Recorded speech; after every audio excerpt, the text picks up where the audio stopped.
Todo bien.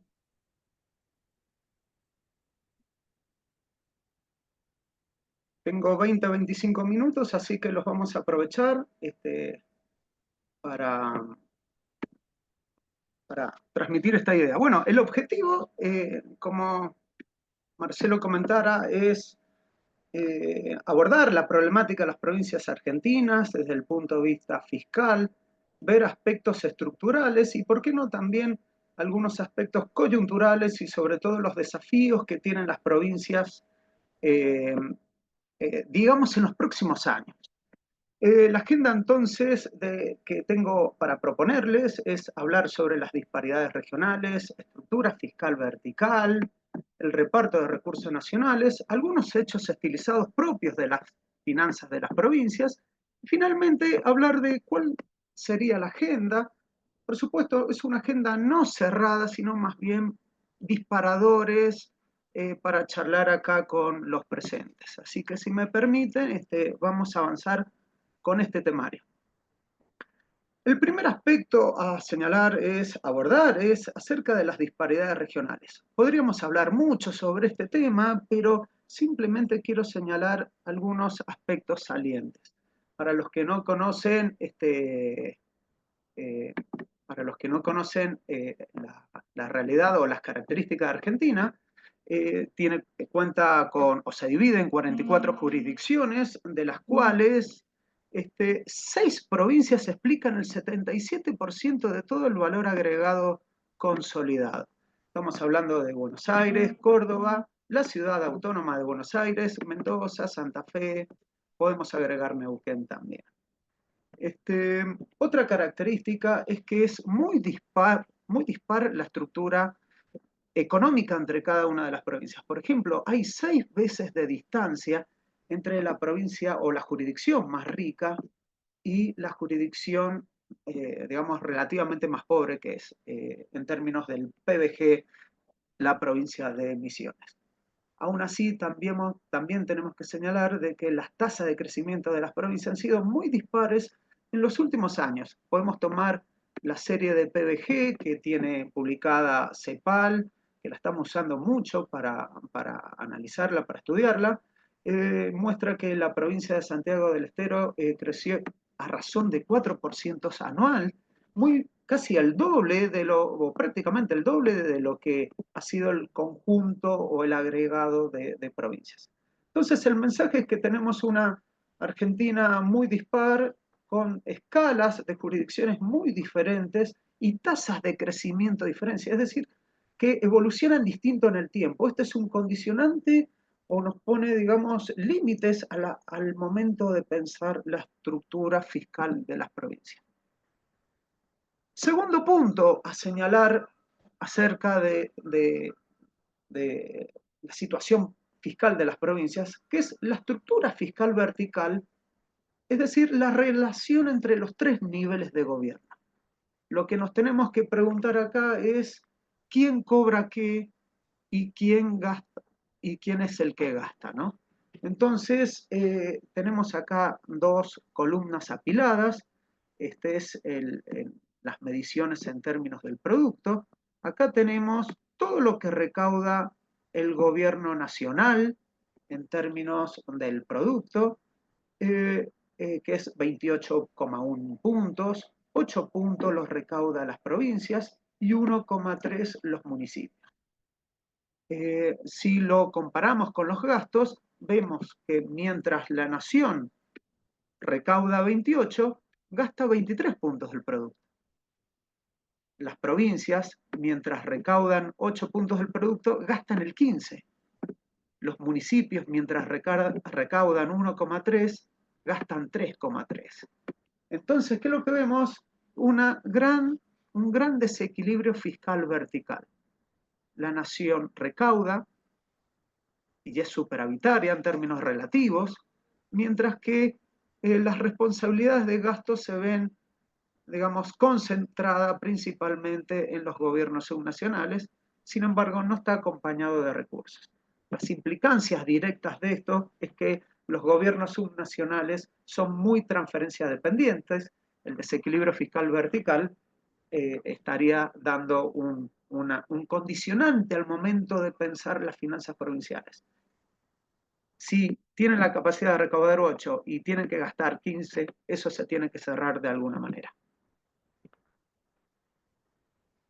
Tercer aspecto ligado con lo anterior, entonces si decimos que las provincias o los gobiernos subnacionales son relativamente dependientes de transferencias, entonces tenemos que pensar cómo es el diseño de ese reparto de recursos nacionales.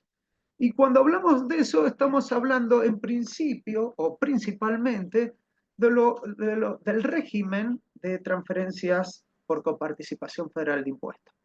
El mapa mental o el esquema para abordar esto es lo conocido como el laberinto de la coparticipación, que es tan complejo como este gráfico que estamos viendo acá, ¿no?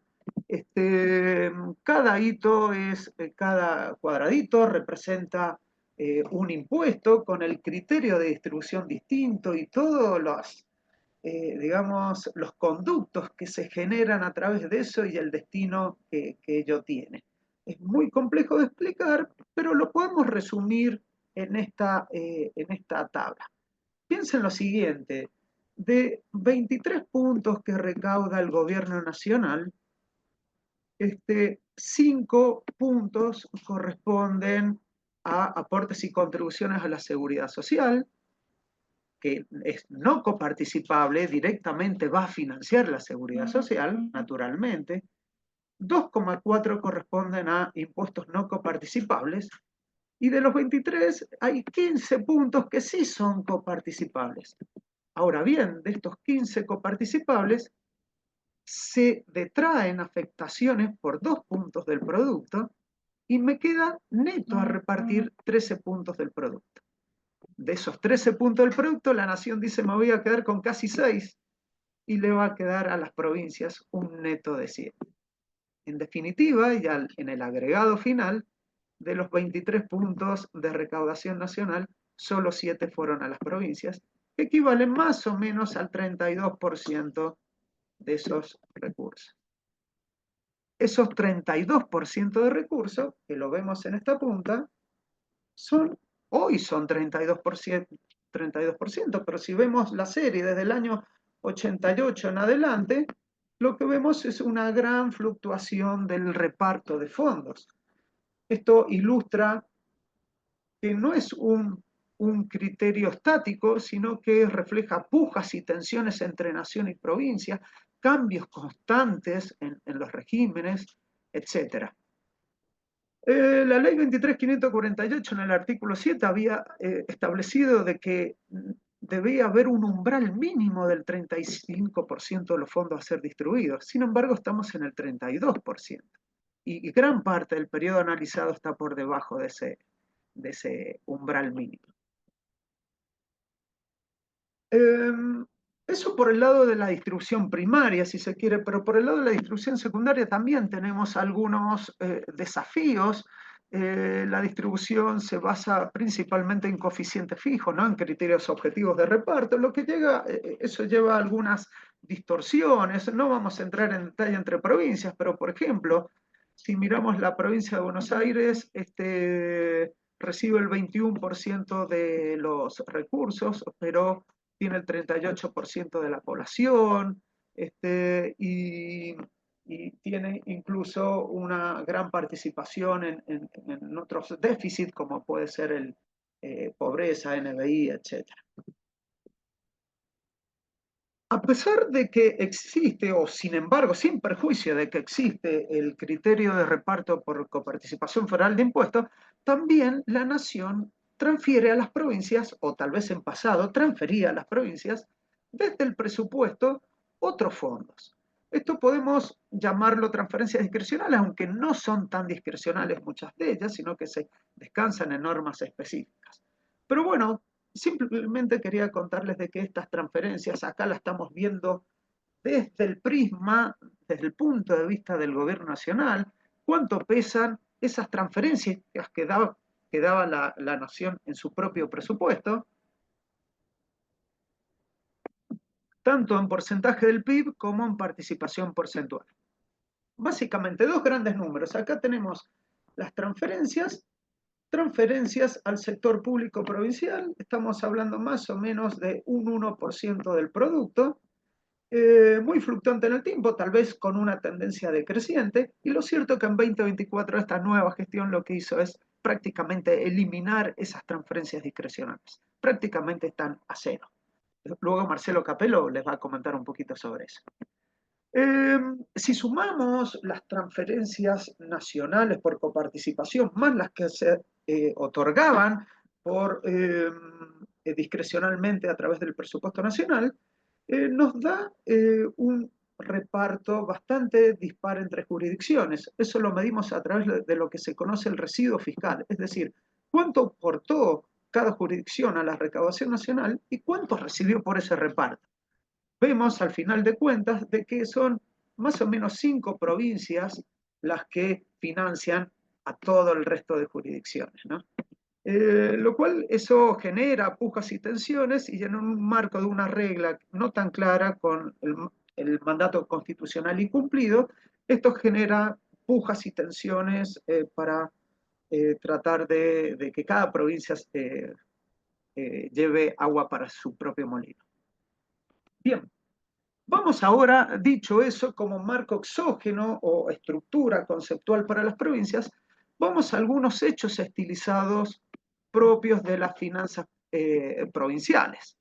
Quiero contarles algunos rasgos que nos va a permitir entender cómo ese condicionante va a ser determinante finalmente de las finanzas provinciales. El primero de ellos, las provincias son crónicamente deficitarias. Acá lo que estoy ilustrando es el resultado financiero medido como porcentaje de los gastos totales, para evitar otras medidas que tienen que ver con la actualización monetaria, etc.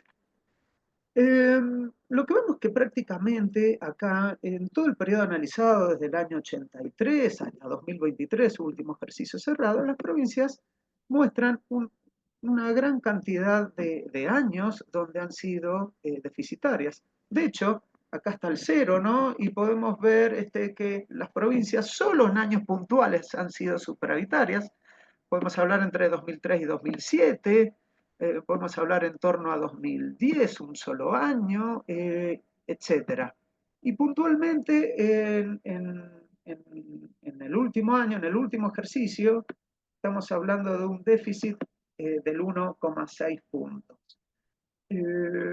Piensen lo siguiente, acá una aclaración que quiero hacer. La línea roja representa el déficit medido en el universo de la administración general. Si lo quiero medir en administración pública no financiera, es decir, agregando la seguridad social de las provincias, paso de la línea roja a la línea negra, lo cual me profundiza mucho más ese déficit. Segunda característica a señalar, la correspondencia fiscal es relativamente baja en las provincias. ¿Qué entiendo por correspondencia fiscal? El porcentaje de gastos que son financiados con recursos propios. Este indicador en 2023 está en torno al 50%, en rigor para el agregado de jurisdicciones del 48%. Si lo vemos en el tiempo, más o menos ha estado estable, más allá de algunas fluctuaciones, puede estar entre el 40 y el 50%, con una dispersión importante entre provincias, ¿no? Que se nota. Vean ustedes acá, si vamos al 2023, Cava es la jurisdicción que con mayor índice, con mayor valor del índice, es más o menos 97%, lo que está indicando de que de cada 100 pesos que gasta, 97 lo financia con recursos propios, en contraposición de la provincia de La Rioja, que cada 100 pesos que gasta, solo 10 lo financia con recursos propios. El promedio está en 48%. Esto no es un dato menor porque hay mucha literatura, ustedes la conocerán, donde muestra que cuando se dan estos desequilibrios propicia algunos comportamientos no deseables en términos de la propensión a gastar más o a endeudarse, etcétera, etcétera. Otro hito a considerar, el gasto público presenta una tendencia creciente en el tiempo. El gasto público de las provincias actualmente representan 17 puntos del producto, con un crecimiento de 128% de este indicador en los últimos 40 años y a razón de una tasa de crecimiento anual en promedio del 2% en este periodo analizado. Otro hito a considerar en este periodo, el gasto en personal, que lo vemos acá, planta de personal cada mil habitantes, muestra desde el año 87 hasta 2023 una tendencia creciente. Por supuesto, más marcado en los últimos años y con un cierto estancamiento, podríamos decir, en la coyuntura, pero sin embargo la tendencia a largo plazo es al crecimiento. Esto no ha sido inocuo, dado de que en términos del empleo total, dado que ha competido con el sector privado en términos de empleo y la relación de empleo público respecto del empleo total en relación de dependencia, ha venido creciendo en el tiempo. Es decir, el sector público consume mano de obra de otros destinos, podría ser el sector privado. Otro hito interesante, un cambio en la composición de los tributarios provinciales. Vean ustedes lo siguiente. Por ejemplo, en el año 85, ingresos brutos, el principal impuesto, representaba el 50% del total de los recursos tributarios. En el año 95 representó el 57%, en 2005 el 67%, podríamos decir, en el 2015 el 75% y en 2023 el 83%. Es decir, que hay una tendencia creciente en que las provincias concentren su recaudación en un impuesto que tiene la característica de tener un alto potencial recaudatorio y con bajo costo político, sin embargo altamente distorsivo, disuasivo que disuade las decisiones de inversión, etcétera, etcétera. Así que es un impuesto que por muchos es considerado no deseable, sin embargo las jurisdicciones tienden a avanzar en este tipo de fuentes tributarias. Otra cuestión a mirar tiene que ver con las regalías provenientes de la explotación de recursos naturales. Acá seleccioné algunas provincias, solamente aquellas donde las regalías pesan relativamente más, y los mostramos en una secuencia de años seleccionados para, por si no, una cuestión de espacio. ¿Qué es lo que vemos? De que por ejemplo, Neuquén, una de las provincias donde más pesa la explotación de recursos naturales, por lo tanto tiene muchas regalías. En 2005 las regalías representaban 10 puntos de su PBG. Luego cayeron, fueron años donde la explotación hidrocarburífera se redujo a 4,5 del PBG, pero luego hay un auge importante, ya prácticamente recuperando años perdidos. Hasta el punto, fíjense que en Neuquén las regalías representan 1,3 veces de los recursos tributarios que cobra. Tienen más recursos por regalía que todos los recursos tributarios, ingresos brutos, inmobiliarios, sellos, etcétera, etcétera. Otro hito importante es que para la provincia de Neuquén se prevé de que las regalías se tripliquen en los próximos años. Imagínense esto, cómo puede influir, dado algunos instrumentos y algunas políticas que se están impulsando a nivel nacional, cómo esto puede cambiar la fisonomía de las provincias. Otro hito a considerar también importante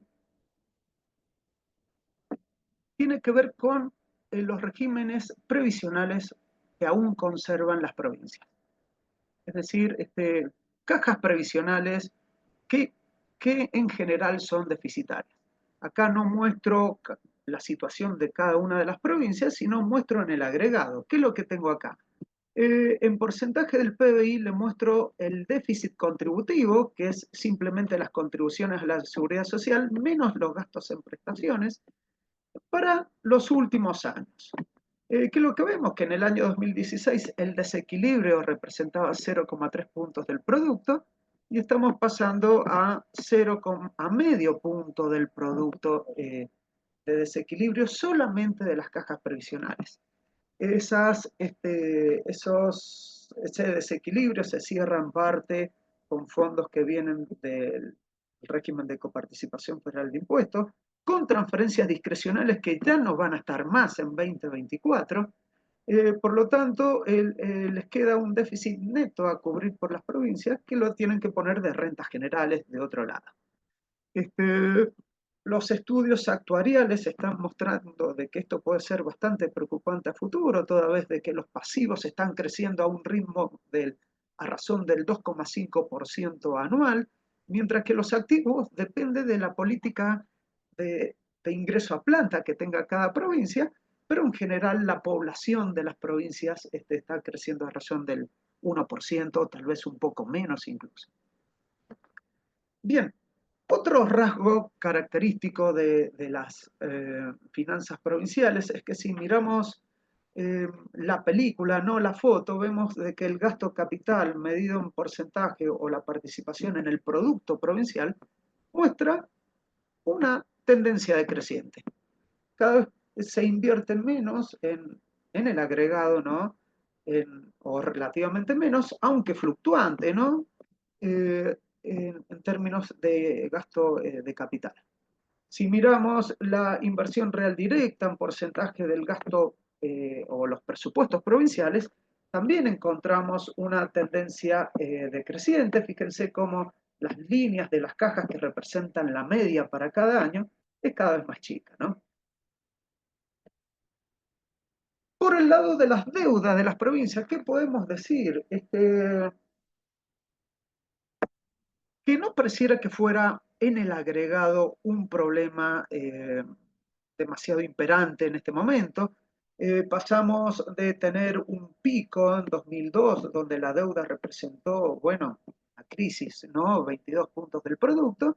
Luego eso fue normalizándose y alcanzando un pico ahora nuevamente hasta alcanzar 9 puntos, bastante lejos de este 22, producto de la devaluación de diciembre de 2023, pero en general estamos en valores relativamente bajos. Sí pesa cuando vemos provincia por provincia, sí puede ser una problemática, digamos, no luz roja, pero sí luz amarilla en un conjunto de provincias donde el stock de deuda representa prácticamente todos sus recursos corrientes. Estamos hablando de Buenos Aires, La Rioja, Chubut, y tal vez también incluyamos ahí a Jujuy. Bien, eso es en cuanto a rasgos generales o hechos estilizados de las provincias. Ahora, con todos esos elementos que hemos venido charlando, podemos pensar acerca de la agenda fiscal y los desafíos que tienen las provincias. Veamos lo siguiente. El 9 de julio de 2024 se firmó el conocido Pacto de Maya. Curioso que se firmó el 9 de julio, pero se sigue llamando Pacto de Mayo. No están todos los gobernadores, está la gran mayoría de los gobernadores, eh, pero tal vez con cierto consenso. ¿Qué dice ese pacto donde firmaron la mayoría de los gobernadores? El punto 2, por ejemplo, dice, el equilibrio fiscal es innegociable. ¿De qué estamos hablando cuando eh, bueno, esperen un segundito que saco esto. Está. Cuando hablamos de equilibrio fiscal innegociable, estamos diciendo tratar de romper con una historia de déficit crónico de las provincias. No sé si lo lograremos. Eh, Otro precepto, la reducción del gasto público a niveles históricos en torno al 25% del PBI, 25 consolidado nación, provincias, municipios. ¿Y qué implicancia tiene para las provincias que vienen creciendo al ritmo del 2% anual? ¿Cómo vamos a frenar esa topadora? No sabemos. Eh, otro principio que se firmó, una reforma tributaria que reduzca la presión impositiva, simplifique la vida de los argentinos y promueva el comercio. Bueno, vamos en sentido contrario, vamos aumentando ingresos brutos, tal vez llegando al 85 y probablemente subiendo en los próximos años, hay que poner el freno de mano a todo eso, o por lo menos se piensa. No es titánico el desafío, ¿no? Sigamos, la redistribución de la coparticipación federal de impuestos para terminar, para poner fin al modelo extorsivo actual que padecen las provincias. Es romper con todo este laberinto. Fíjense el desafío que, que, que, que pone el pacto en términos de esto. Dice el punto 7, el compromiso de las provincias argentinas de avanzar en la explotación de recursos naturales. Dice potenciar todo esto. Potenciar, por ejemplo, que los recursos de regalía aumenten, pero nada decimos sobre el destino, el mejor de los usos, etcétera, etcétera.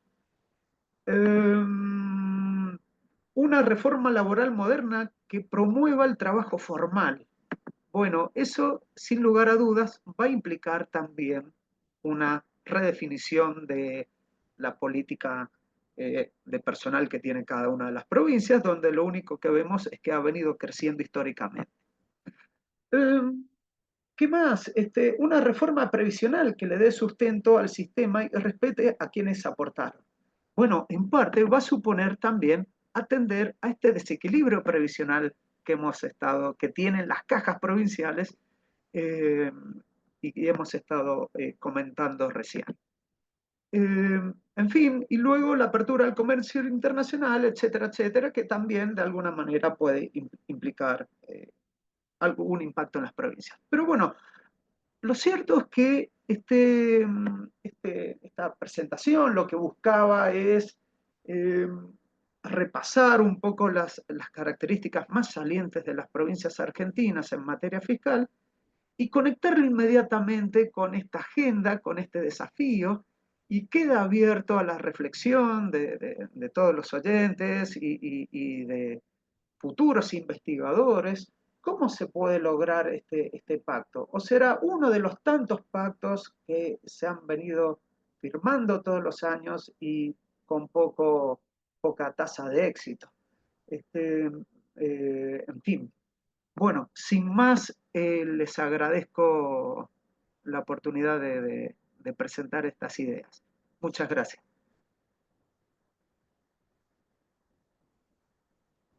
Muchas gracias, Walter. Muy completo informe sobre la situación en provincias en el largo plazo, un enfoque estructural.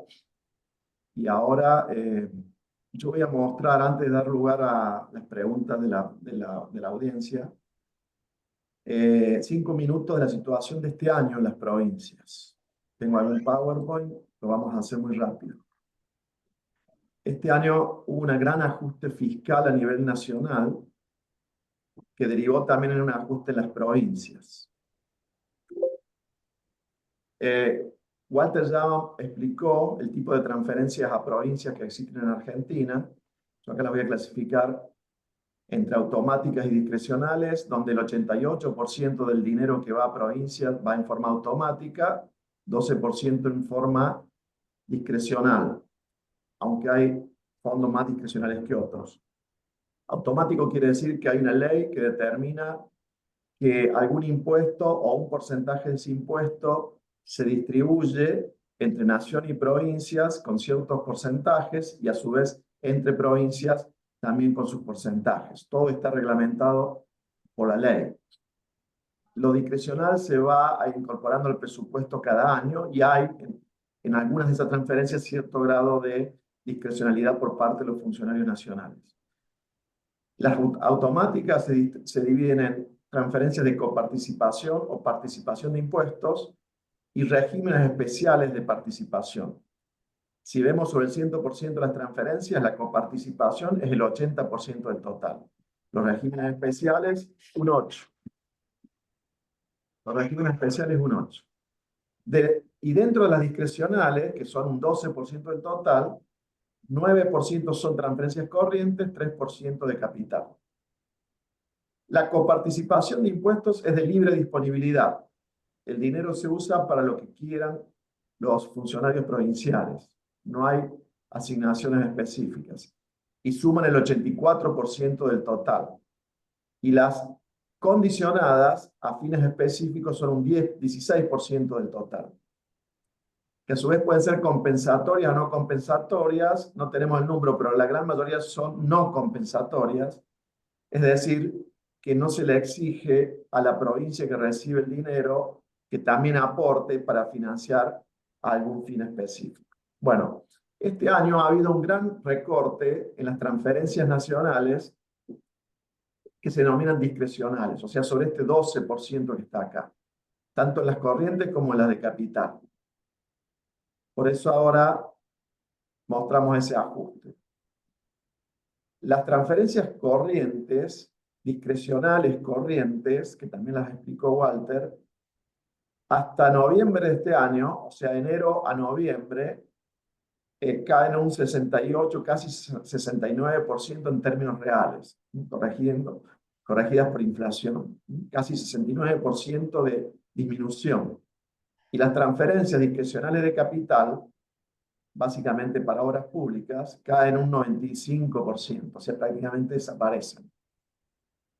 Y las transferencias automáticas también este año tienen una disminución de casi 11% por el hecho de que al ser un año recesivo cayó la recaudación de impuestos nacionales y por ende también la distribución a provincias. Y con los impuestos propios de las provincias también está pasando lo mismo. Si consolidamos los tres tipos de transferencias que van de nación a provincias, este año el ajuste en términos reales es de 16,5%. 16,5% menos de transferencia a las provincias este año en medio de un gran ajuste del gasto público nacional. Ahora, la sorpresa es que este año, en el primer semestre, hay datos del primer semestre, hay superávit en las provincias, hay superávit financiero. El financiero sí, o sea, después de pagar intereses. Sorprende frente al ajuste que hubo en las transferencias y en los recursos propios. Como decía Walter, en años previos mayoritariamente solían ser deficitarias las provincias, pero este año están siendo superavitarias. ¿Por qué? Porque si bien los ingresos totales le caen 14,5% por transferencias automáticas, discrecionales y por ingresos propios que también caen, pero el gasto total de las provincias en estos meses del 2024 está cayendo un 23%. O sea, cae más el gasto que los ingresos. Especialmente se ajusta, y como suele ocurrir normalmente en una crisis, el gasto de capital, se recortan obras públicas, 56%, pero también hubo un fuerte ajuste en el gasto en personal por caída de salarios reales, licuación de salarios con una inflación que aumentó mucho a inicios del año, los ajustes salariales fueron por debajo de la inflación, y esa suele ser una manera que se usa mucho en Argentina, que es un país inflacionario en muchas décadas, que se usa para ajustar fiscalmente, ajustar salarios públicos por debajo de la inflación. De manera que este año el gobierno nacional ha ajustado mucho su gasto, ha bajado el déficit fiscal a cero, el déficit financiero, ha tenido un ajuste de casi 5 puntos del PIB. Le ha enviado menos transferencias discrecionales a las provincias, y las provincias también debieron ajustar su gasto y han tenido superávit, y la razón no es otra que el hecho que hay importantes vencimientos de deuda este año, también en las provincias, y para no caer en default, debieron ajustar el gasto para poder pagar la deuda, para no caer en un nuevo default. En este sentido, les salió bien el ajuste de nación a provincias, porque las provincias se vieron obligadas también a ajustar. No causaron un problema para la macro en términos de defaultear la deuda o que se estén paralizadas en sus sectores públicos. En Argentina, ya mostró Walter, aproximadamente en realidad acá es desde el 2004 al 2023, que es el periodo en el cual aumentó mucho el gasto público en Argentina. De ese aumento del gasto público, ¿cuánto fue responsabilidad de la nación y cuánto de las provincias? Fue responsabilidad 65% de la nación, 29% de las provincias, 6% de los municipios. Y el ajuste en el gasto que se está viendo este año más o menos sigue esos mismos porcentajes. El ajuste del gasto está siendo realizado un 61% por la nación, 36% por las provincias. Es decir, parecido a cómo habían aumentado antes el gasto en los años previos. Por eso hablamos de que hay una especie de esfuerzo compartido por volver al equilibrio fiscal. Bueno, eso agrego respecto a la situación de este año a lo que Walter antes había presentado como una situación más estructural. Ahora sí damos lugar a las preguntas del público. Lo pueden hacer en voz alta, también pueden levantar la mano, pero pueden desmutearse y hacer las preguntas.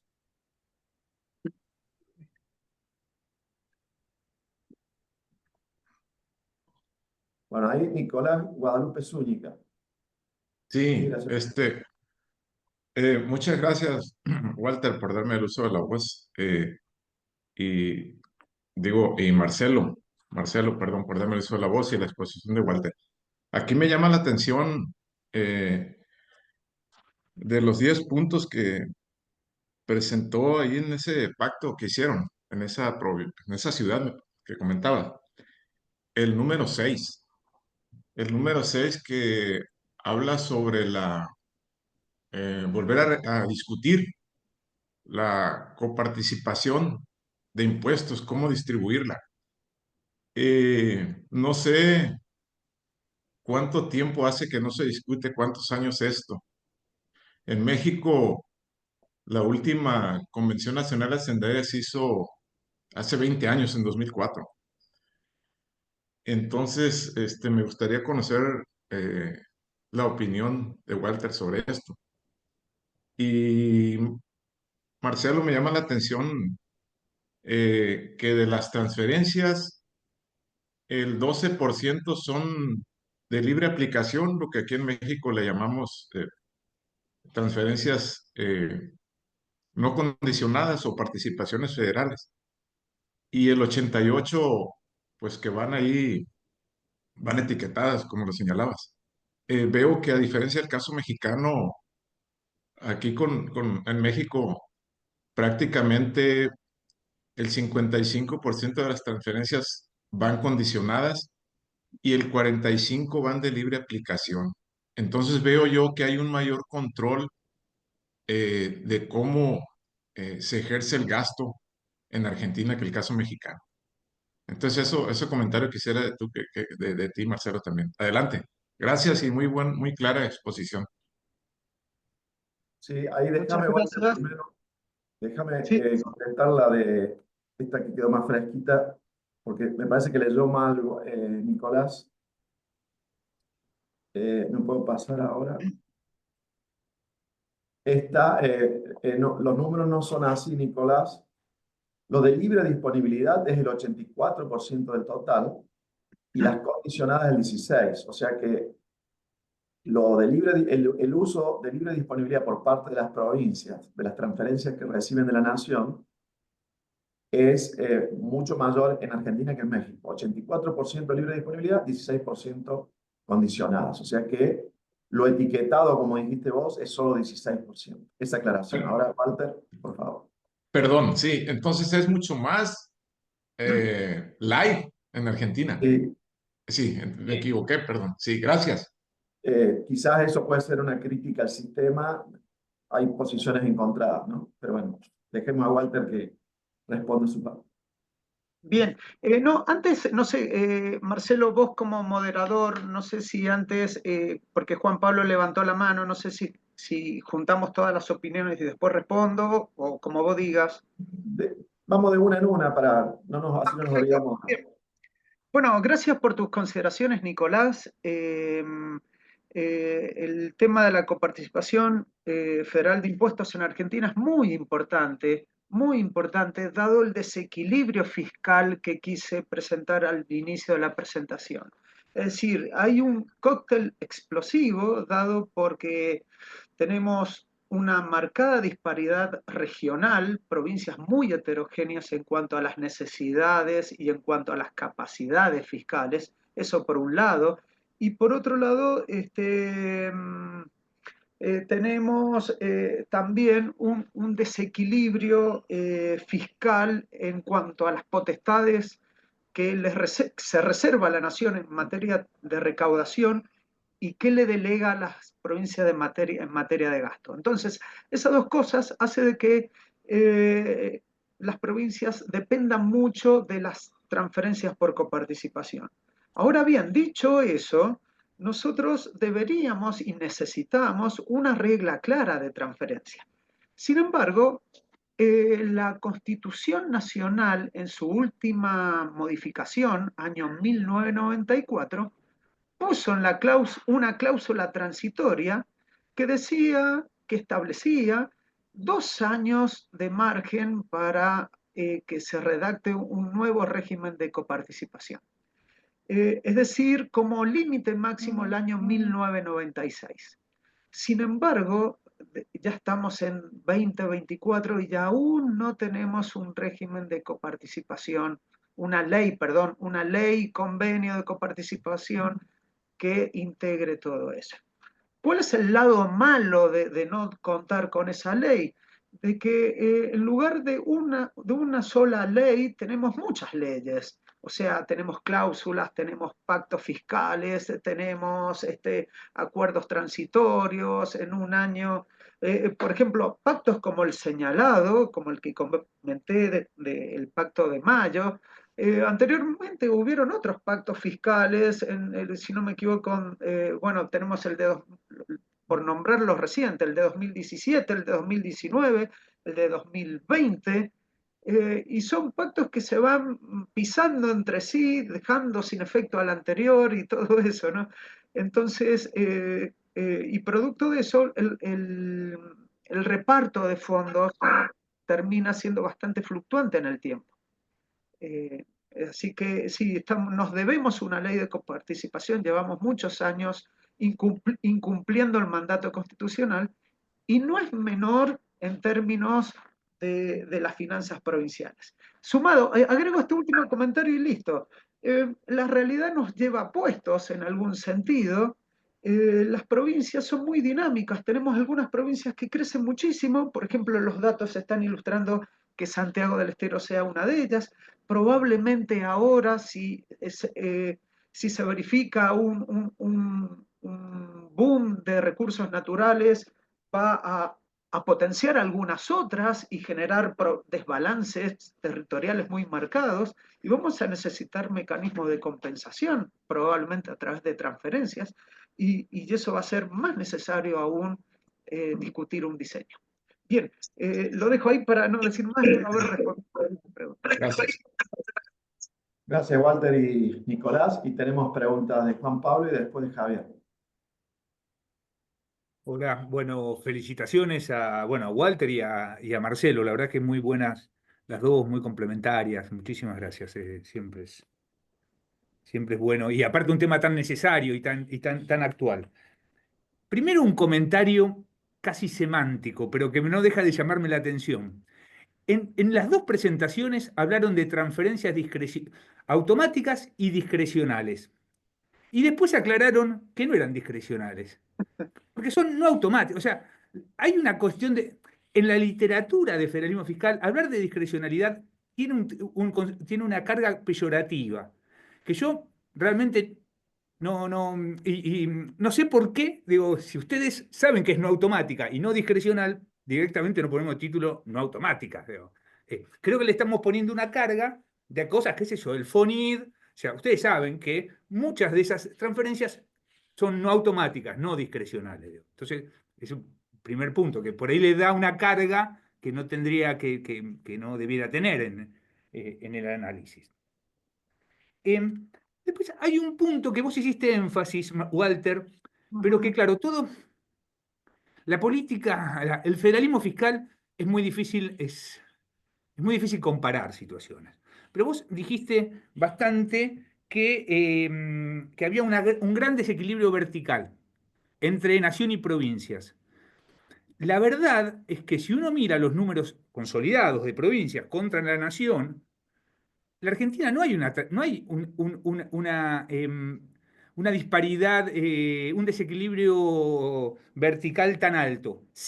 Lo que sí hay, y que vos bien lo mostraste, es disparidades dentro de las provincias, o sea, entre Ciudad de Buenos Aires y Misiones, o sea, no, hay unas disparidades, o sea, las disparidades dentro del conjunto de provincias creo que sí están entre los más altos de la región, o muy altos, mientras que el desequilibrio vertical, creo que el único que tiene menos desequilibrio vertical en América Latina es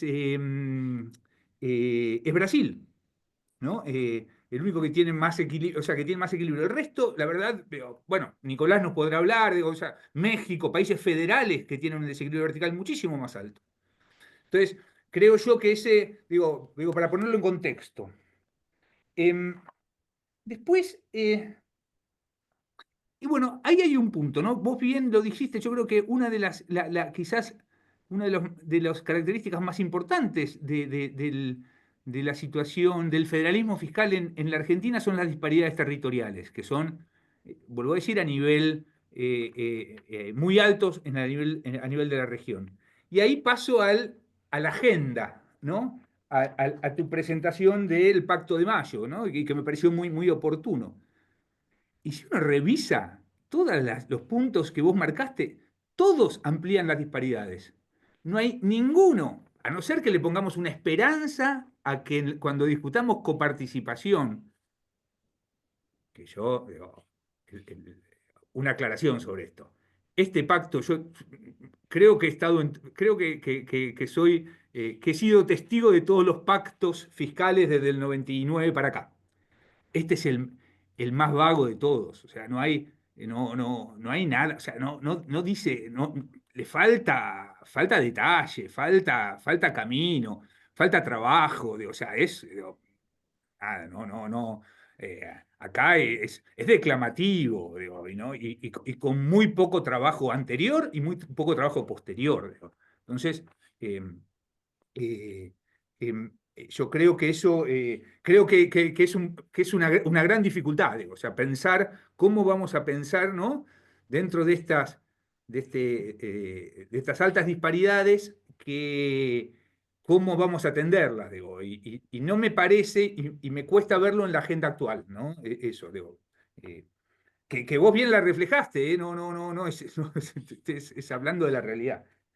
Después hay un punto, yo sé de las dificultades para hablar de municipios. Es difícil, hay poco dato, pero hay un tema que me gustaría escuchar los comentarios de los dos, que tiene que ver con algo que está muy en boga, que son este auge de las tasas municipales.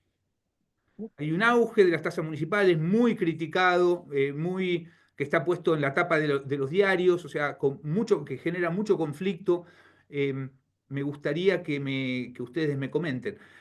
Sobre todo, un punto adicional cuando vos hablas de la importancia de ingresos brutos y de lo que eso significa en términos de impuestos distorsivos, hay que sumarle sellos. Sellos hoy es el segundo impuesto provincial, o sea, sellos es un impuesto, o sea, es un impuesto decimonónico, o sea, ¿no? Y más del 90% es ingresos brutos y sellos. O sea, entonces, ahí hay una dificultad. Y después, aterrizando en lo de Marcelo, me encantó, gracias Marcelo por tu actualización. Eh, bueno, ¿cuán sostenible es este ajuste? Es este ajuste que se presentó si querés hablar de nación y provincias, divino, pero bueno, si no solamente de provincias. eh, ¿Cuán sostenible y cuáles serían las claves para esa sostenibilidad? Disculpen lo largo de la pregunta y muchas gracias. Está bien. Marcelo, ¿voy yo a la respuesta? Dale. Perfecto. Bueno, gracias Juan Pablo, siempre enriquecedor tus comentarios. Bien, el primero de ellos, según anoté, es desde el punto de vista semántico, es cierto que hay un abuso de notación en términos de hablar de transferencias discrecionales, pero pasa que todas esas transferencias que se otorgan o que se otorgaban presupuestariamente de la nación a las jurisdicciones subnacionales tenían distinta naturaleza. Por ejemplo, algunas se basaban en leyes explícitas que decía que deberían darle fondos, por ejemplo, fondo para la lucha contra el fuego o un plan de fortalecimiento del sector bovino, etcétera, etcétera. Son fondos específicos basados en leyes determinadas. Luego había otras transferencias que no tenían ningún asidero normativo explícito.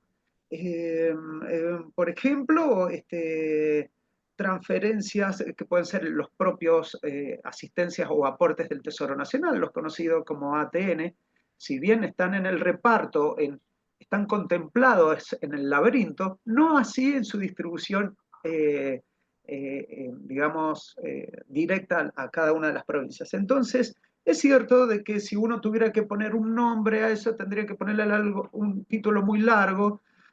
Por ejemplo, yo suelo llamarlas como transferencias presupuestarias, intentando de abarcar todo, porque en realidad dentro hay varias cosas, pero suelo caer en el abuso de notación, que es llamarlas discrecionales, pero en rigor no todas lo son. Y es cierto, está muy bien dado tu observación al respecto. Respecto de los desequilibrios verticales existentes en Argentina, es cierto que uno lo puede atenuar esa observación si lo compara contra otros países, y encontraría, si uno hace un zoom al problema, va a encontrar que probablemente no sea tan marcado como en otros. Lo cierto es que si nosotros decimos de que las provincias terminan financiando con recursos propios solo el 50% de sus gastos, entonces porque en algún sentido hay un desequilibrio. El resto de la plata la pone alguien. El ideal, uno podría decir, sin tomar consideraciones distributivas, que lo ideal es que quien decide el gasto decida también cómo financiarlo. Pero estamos muy alejados de eso. Entonces, simplemente mirar el desequilibrio desde ese punto de vista. Respecto del Pacto de Mayo, nada más cierto que lo que dijiste, Juan Pablo. Es cierto de que es un pacto que parece más una manifestación de deseo que un proyecto un proyecto duro de cómo vamos a hacer llevar a cabo esa odisea, ¿no? Y es cierto que en el extremo, si se cumple, no va a ser otra cosa que aumentar los desequilibrios verticales, porque una de las cosas a la que apunta es a que cada una de las provincias, y lo dijo después el presidente en su balance de final de año, es que aumentar, digamos, la correspondencia fiscal, es decir, que cada provincia compitan, o que las provincias compitan entre sí para quién tiene el sistema tributario más blando, digamos, y que atrae inversiones y ese tipo de cosas. Respecto de municipios, perfectamente yo creo que ya tenemos un tema de agenda para IFIL para el año que viene. Argentina se caracteriza por no estar coordinados el sistema tributario de los 3 niveles de gobierno, y en particular se ve mucho en los municipios. ¿Qué quiero decir con esto? Como vimos, los municipios recaudan 1,3 puntos del producto. Sin embargo, gastan 3,3 puntos del producto. Es decir, sus recursos propios no les alcanza y son muy dependientes de transferencias. Pero las provincias tampoco le dan mucha plata, o sea, tienen también sus restricciones presupuestarias. Entonces, los municipios le tienen que buscar la vuelta. Están muchos de ellos atados a las potestades tributarias, y por lo tanto, es decir, no todas tienen capacidad para crear impuestos, y recurren tal vez al camino más fácil, es sumarse a lo que sería el impuesto al impuesto a los ingresos brutos, y generan distorsiones adicionales. Es decir, no solo tengo el impuesto a los ingresos brutos propiamente dicho, sino, como bien señalaba Juan Pablo, está el impuesto de sellos, igualmente distorsivo, y a eso le tenemos que sumar el impuesto municipal, que tiene la misma base imponible que el ingresos brutos, que generalmente se lo conoce como tasa de inspección, seguridad e higiene. Es decir, disfrazan una tasa que en realidad es un impuesto. Y lo cual y está generando muchísimos problemas de doble imposición, de alterar las decisiones de inversión. Supónganse, suelen haber emprendimientos productivos que dicen, no me radico en el municipio A, me voy al B por el solo hecho de que me cobra una tasa, una TIC mucho más baja, una tasa de seguridad y higiene más baja. Es decir, está alterando las decisiones de erradicación de comercios. Está siendo muy distorsivo, está saliendo en los diarios y es un tema de agenda, sin duda. Bueno, y el último, sellos más ingresos brutos, de acuerdo que es así, lo cual es mucho más distorsivo el sistema tributario provincial ahora. Bueno, espero haber sido claro. Muchas gracias, Juan Pablo, por los comentarios. Bueno, agrego a las preguntas de Juan Pablo. En tasas municipales, ya lo anticipó Walter, los municipios generalmente aplican cargos por uso, tasas, por principio de beneficio, y la tasa que cobran de seguridad e higiene está legislada de esa manera, es decir, hay un servicio en contraprestación. Pero los hechos funcionan como un impuesto, muy parecido a ingresos brutos, que es provincial, y eso es así porque, de acuerdo a los acuerdos que hay en cada provincia y con la nación, los municipios no podrían aplicar un impuesto similar a los provinciales, ni las provincias impuestos similares a los nacionales. Entonces legislan como tasa algo que termina siendo un impuesto. Y pasan cosas como en el sector financiero, donde le van aumentando prácticamente todos los años las tasas. Nosotros hicimos un trabajo hace poco, y puede ocurrir que la tasa que paga un banco sobre sus ingresos, o sea, sobre sus tasas activas, las de los préstamos, puede llegar a ser de hasta un 10% de la tasa activa, es decir, que encarece en un 10% el crédito de esa tasa municipal. Y a un comercio minorista, que en definitiva el municipio le debe prestar un servicio similar a un banco que a un comercio minorista, la tasa al comercio minorista puede ser 1%, 1,5%. Se queda claro que están aplicando un impuesto y que, como ven que los bancos suponen que tienen alta rentabilidad y que la sociedad no ve mal que se le aumenten los impuestos, entonces se aprovechan y aplican ahí. Pero eso encarece el crédito. Además, por lo siguiente, no, supongo que en la mayoría de los países sería así, pero en Argentina no ve muy claramente cómo el municipio, a veces en provincias también, la política tributaria se define para tratar de pasarle todo lo más que puedan a contribuyentes de otras provincias o cobrando tasas o impuestos que son invisibles a los ojos de los contribuyentes. Bueno, ingresos brutos y la tasa de seguridad y higiene son invisibles a los ojos de los verdaderos contribuyentes, que son los consumidores, en definitiva. Es un impuesto muy poco visible. En cambio, el impuesto inmobiliario, como mostró Walter, en las provincias pasó de representar el 25% de los ingresos a 5%, me parece que mostrar. Más o menos, sí, sí. Porque es muy visible. Es piantavoto, diríamos acá en Argentina. Y con los bancos, ¿qué pasa? Los bancos no pueden cobrar una tasa de interés diferente en cada municipio en función del impuesto que le cobra el municipio, sino que la tasa de interés es la misma para todo el país. Termina funcionando como un bien de propiedad común, porque el municipio, ¿cómo razonan? Le sube el impuesto, total el banco no puede aumentarme la tasa de interés solo en el municipio, aumenta la tasa en todo el país. Entonces no tiene ningún costo político. Y eso pasa con muchas tasas municipales en general. El tema de la sustentabilidad del ajuste,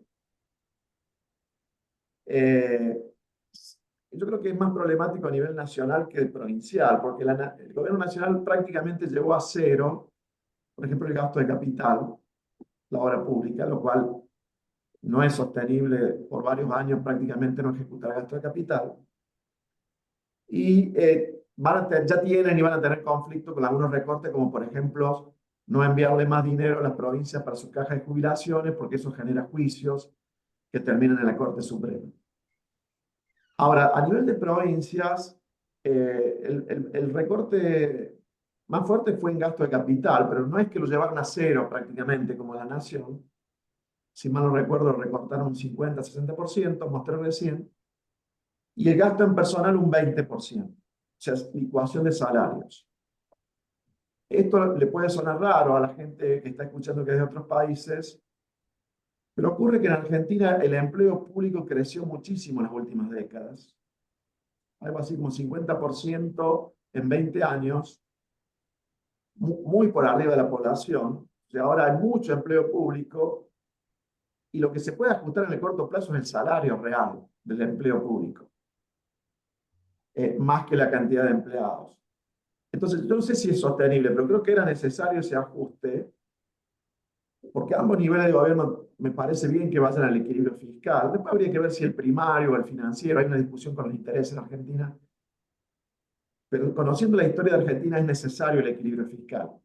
Y a mí me parece que las provincias, con ese ajuste en los salarios, en la obra pública, es algo que lo pueden llegar a mantener y que en todo caso, con el regreso del crédito, que creo que va a ocurrir el año que viene, el acceso a los mercados internacionales, ahí se puede recuperar el gasto de capital con endeudamiento. Walter mostró que hay cierto espacio para el endeudamiento en algunas provincias, pero que el gasto en personal se va a tener que mantener acotado, porque es cerca del 50% del gasto total. O sea, va a tener que ser sostenible en el sentido de que hace falta, de una vez por todas, salir del déficit en Argentina, con todos los problemas que eso generó, con todos los defaults que generó, inflación y otro tipo de problemas.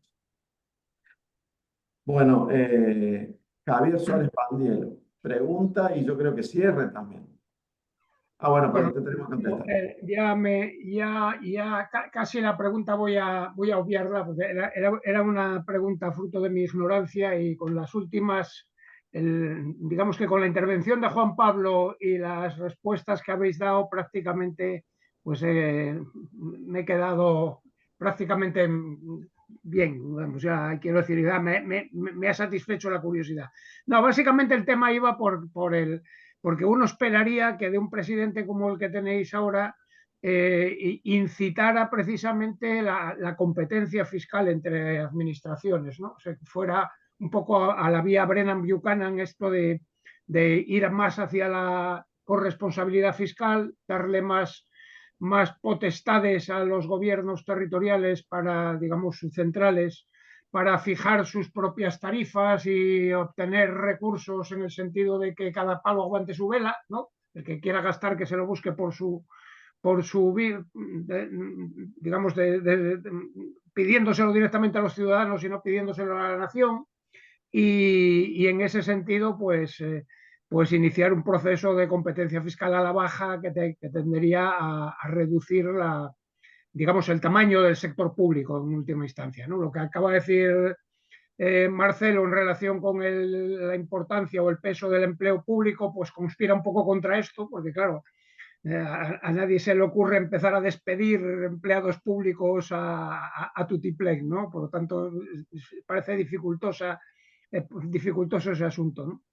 En todo caso, me confundió un poco más que me lo resolvió la primera de las preguntas de Juan Pablo. Cuando hablaba Juan Pablo del tema de las transferencias discrecionales, lo automático y lo discrecional, y la respuesta que diste, Walter, no sé, yo me he quedado un poco más confuso que como estaba. Yo siempre interpreté, pero obviamente uno habla desde la teoría y desde muy lejos, ¿no? Sin estar en la realidad institucional del país, ¿no? Que cuando diferenciamos entre transferencias automáticas y discrecionales, aquí la idea es si el que otorga la transferencia lo hace a voluntad, es decir, le doy a mis amigos o a mis no amigos, doy porque quiero o porque pretendo yo imponer determinado tipo de políticas, y por lo tanto quiero, yo no sé, pues este año toca depuración de aguas, pues voy a dar dinero solo a aquellos que quieran depurar aguas, ¿no? Eso es discrecional en mi jerga, ¿no? Lo automático es aquello que está arreglado, es decir, que hay una norma que dice que a uno le toca el 23% no sé, de lo que se recaude en no sé dónde, o que hay una fórmula que dice que se distribuyen las transferencias en función de una serie de variables fijadas y que están regladas, ¿no? O que incluso las transferencias condicionadas pueden ser automáticas, en el sentido de que uno puede tener, digo, pues yo qué sé, pues la financiación de las carreteras pues se hará en un 43,2% por parte del gobierno de la nación y tal, ¿no?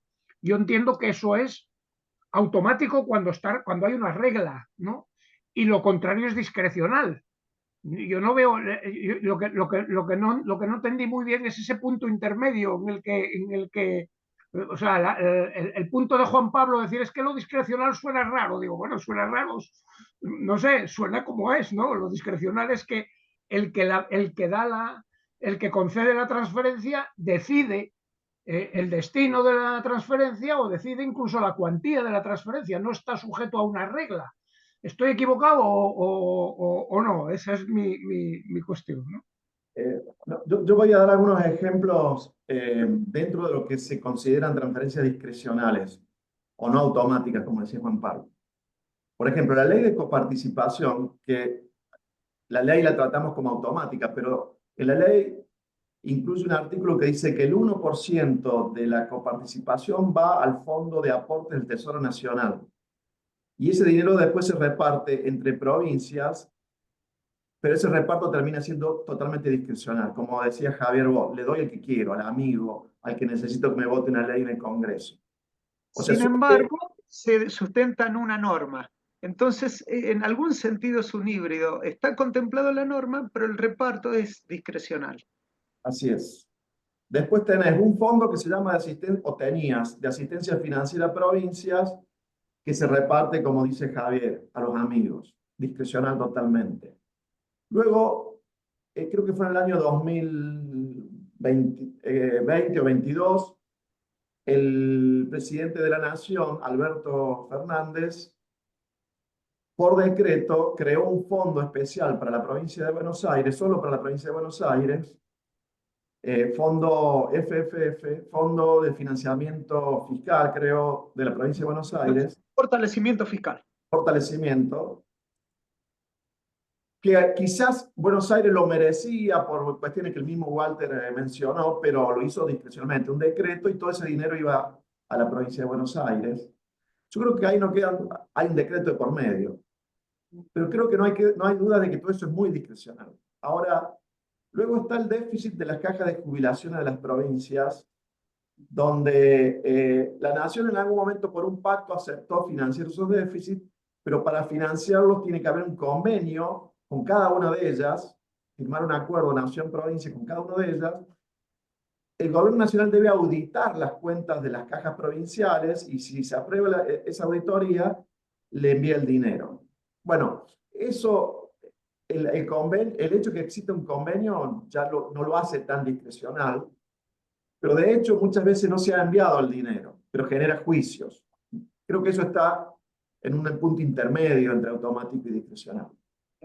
Luego está o incluso, perdón, el mismo FONID, el Fondo Nacional de Incentivo Docente, que tiene una regla de hecho, que es el reparto en función de cantidad de alumnos que tiene cada provincia, o sea, la matrícula escolar. Sin embargo, no hay una regla que lo sustente, simplemente ha sido un artículo emparchado año a año en el presupuesto. Y ese acuerdo o ese convenio o ley o decreto ley de haber sido, vencía el 31 de diciembre del año pasado. Entonces, ¿qué hicieron? No lo renovaron. La Nación dijo, bueno, esto vence el 31 de diciembre, no lo renovamos y quedó sin efecto, ¿no? Son diferentes situaciones, algunas más discrecionales, otras no tanto, o casi nada. Yo entiendo el argumento, lo que pasa es que yo entiendo entonces que lo que pide Juan Pablo es un eufemismo, básicamente, ¿no? que planteemos, que no lo dejemos, no lo pongamos claro, sino que lo dejemos en un eufemismo. No. Yo lo que estoy diciendo es... O es automático o es discrecional. No, es que no todo lo... A ver, que no es o es automático o discrecional. En realidad, en este caso, hay algunos casos que no están totalmente decididos por el gobierno central. Que tienen antecedentes, que tienen reglas. Lo que pasa es que haberlo llamado discrecional, haber puesto, esto ha sido una definición medio del gobierno. Llamarlo discrecional hace más fácil poder cortarlos. Esto es lo que yo creo, digo. Llamar discrecional, como es claramente peyorativo en la literatura, o sea, ¿no? Habitualmente, entonces le da la posibilidad de poder, le da la facilidad de que sean más probables de cortarse. Más Esto es lo que me parece a manipulables. mí. ¿Eh? Más manipulables. Más manipulables, claro. Cuando no en todos los casos, en muchos casos, tienen una legislación atrás, o tienen, en el caso del FONID, efectivamente es del año 98, que tiene que ver con una descentralización mal hecha, seguramente, por la educación, y con una cierta manera de llevar adelante la negociación, digo, ¿no? Pero eso es un punto, digo. Creo que no. Tampoco merece Que no la pena. representa, o sea, que la palabra discrecional no representa a todo ese globo. Ese es mi punto. Y puede confundir a los que no conocen la historia, digo. Vale, Ya bien. me parece bien de denominarlas no automáticas, como plantea Juan Pablo, ¿sí? Así debería ser. Es que Nicolás, aparte los dos lo dijeron Sí. después. O sea, ustedes le pusieron discrecional y después dijeron son no automáticas. Por eso me llamaba la atención. Nicolás, Sí, me queda claro con lo que comentan. Creo que en la ley esa de Argentina, a través de las cuales se distribuyen las transferencias, habla de las transferencias automáticas. Si yo estuviera hablando del caso de México, estuviera hablando de acuerdo a como viene en la ley, se distribuyen estas transferencias de dos formas y la ley las contempla. Unas de ellas dice son participaciones federales y a las otras le llaman aportaciones federales. ¿Y qué es eso? Bueno, las participaciones federales son precisamente, de acuerdo a la literatura clásica de las transferencias, hay transferencias no condicionadas y transferencias condicionadas. En el caso de México, las participaciones federales son las transferencias no condicionadas que te las entrega la Secretaría de Hacienda a las 32 entidades federativas en México y estas bajan a sus municipios las partes que les corresponde y la pueden gastar en lo que ellos quieran libremente. No así las aportaciones federales, que son transferencias condicionadas, que la ley marca específicamente que deben aplicarse en gasto de capital. Así viene. Entonces, yo las clasifico de acuerdo a la literatura, cuando escribo en no condicionadas y condicionadas. Entonces, ya me quedó claro. Perfecto. viene bien la aclaración, Gracias. Nicolás. Y Javier, además de cantar con Marcelo Garriga, ¿qué nos tenés preparado? No, yo no puedo competir con Marcelo Garriga en temas de canto de ninguna manera. No, bueno, simplemente agradeceros a todos la participación no solo hoy, sino a lo largo de todo el año en todas nuestras actividades. Hoy es la última de nuestras actividades por este año. Terminamos el año 2024. Esperamos que en el 2025 pues tener más y mejores, si cabe, si ello fuera posible, actividades, seminarios, nuestras jornadas que son nuestro banderín de enganche, pero también estos seminarios mensuales y cualquier otra actividad que vayamos a ir teniendo. Y nada, para concluir, dadas las fechas a las que estamos, yo creo que procedería un brindis, ¿no? Brindar por un año tranquilo, dentro de lo tranquilo que se pueda estar en, en el mundo en el que vivimos, y nada, por vosotros. Felices fiestas a todos, feliz 2025 y que coincidamos largo y tendido, virtual y mejor aún si puede ser presencialmente, que es donde nos vemos. Felicidades a todos. Felicidades a todos. Feliz Buen año. Navidad, el próximo año. Felicidades. Salud, colegas. Un gusto. Salud. Chao, Muy bien. felicidades. Pues venga, hasta Aclarar, luego. Javier, si era café o era un vino tinto, lo único, pero bueno. ¿Qué?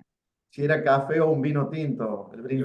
Lo mío es soda. Yo lo del No, presidente creo que es vino tinto, ¿eh? Lo Yo- mío es vino tinto, lo mío es vino tinto, pero lo de vicepresidente Jiménez ha perdido muchos puntos en la valoración tradicional. Yo esperaba mínimo un ron de no sé cuántos años.